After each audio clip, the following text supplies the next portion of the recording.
Taiwan melaporkan 29 kasus lokal, 3 kasus dari luar negeri, dan 4 kasus meninggal tanggal 16 Juli. Taipei mencatat 14 kasus, New Taipei 11 kasus, Taoyuan 2 kasus, Yilan dan Changhua masing-masing 1 kasus. Batch pertama vaksin AZ sebanyak 117.000 dosis yang dibeli Taiwan tiba tanggal 3 Maret. Hingga tanggal 15 Juli, jumlah vaksin dalam negeri termasuk pembelian, pasokan lewat COVAX, dan donasi Amerika serta Jepang telah mencapai 8,9 juta dosis. Namun seiring penambahan jumlah kasus di Thailand, pemerintah Thailand dikabarkan akan mempertimbangkan pembatasan ekspor vaksin AZ untuk menambah ketersediaan vaksin di dalam negeri. Hal ini dikhawatirkan akan berdampak terhadap jumlah vaksin yang diterima Taiwan di masa mendatang. Vaksin BNT yang dibeli oleh Yonglin Foundation dan TSMC diperkirakan tiba pada akhir September. Slovakia memutuskan menyumbang 10.000 dosis vaksin sebagai wujud apresiasi terhadap donasi 700.000 helai masker Taiwan di masa lalu.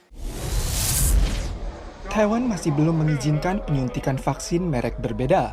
Namun ada kaum manula yang telah menerima suntikan vaksin AZ malah menyusup ke pos vaksinasi dan mendapat suntikan vaksin Moderna untuk dosis kedua. Apakah boleh mendapat suntikan vaksin yang berbeda jenis? Pakar medis dalam negeri menyatakan di masa mendatang pandemi COVID-19 akan cenderung beralih menjadi sejenis flu. Vaksin campuran dinilai tak terelakkan dan pemerintah perlu menanggapi secara awal. AZ 疫苗它是个所谓的腺病毒载体的疫苗，你追加的腺病毒载体的疫苗进去的时候，前面的腺病毒抗体会抓掉了我们后来的腺病毒的这个疫苗，所以原则上来讲 ，AZ 加 AD 的追加效果没有 AZ 加 BNT 的一个追加效果要来得好。Vaksin AZ mampu menghasilkan vektor adenovirus dan antibodi COVID-19. Penelitian luar negeri menemukan kadar antibodi dalam jumlah besar saat vaksin AZ disuntikan sebagai dosis pertama dan vaksin merek lainnya disuntikan sebagai dosis kedua. Saat ini PM Jerman dan PM Kanada juga menerima vaksin campuran. Sedangkan sejumlah negara Eropa lainnya juga mengizinkan warga yang menerima dosis pertama berupa vaksin AZ untuk beralih ke vaksin mRNA sebagai dosis kedua. Korea juga akan meluncurkan program vaksin campuran pada bulan ini. Saat ini NTUH telah melakukan penelitian skala kecil terkait penyuntikan vaksin AZ yang dipadu dengan vaksin Moderna. Bila ada bukti lokal lebih lanjut, data keamanan dan efektivitasnya akan disediakan sebagai acuan revisi kebijakan.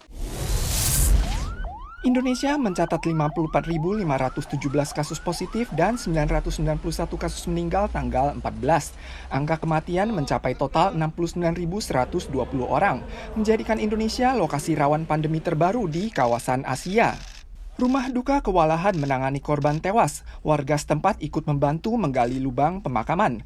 Ada pula relawan yang membantu urusan pemakaman dan desinfeksi di kediaman jenazah. Para pasien membanjiri instansi medis di Indonesia. Pemerintah Indonesia berupaya maksimal untuk menyuntik vaksin kepada warga. Namun tingkat vaksinasi saat ini hanya mencapai 5,5%. Kami sudah masuk pada worst case scenario. Yang sudah kami duga kita akan naik di atas. Ya kita berharap jangan lebih daripada 60.000. Karena itu nanti mesti ada perkiraan lain lagi. Pemerintah Indonesia sebelumnya tidak menerapkan lockdown secara ketat dan tidak melakukan penelusuran kasus sehingga harus menanggung akibat fatal.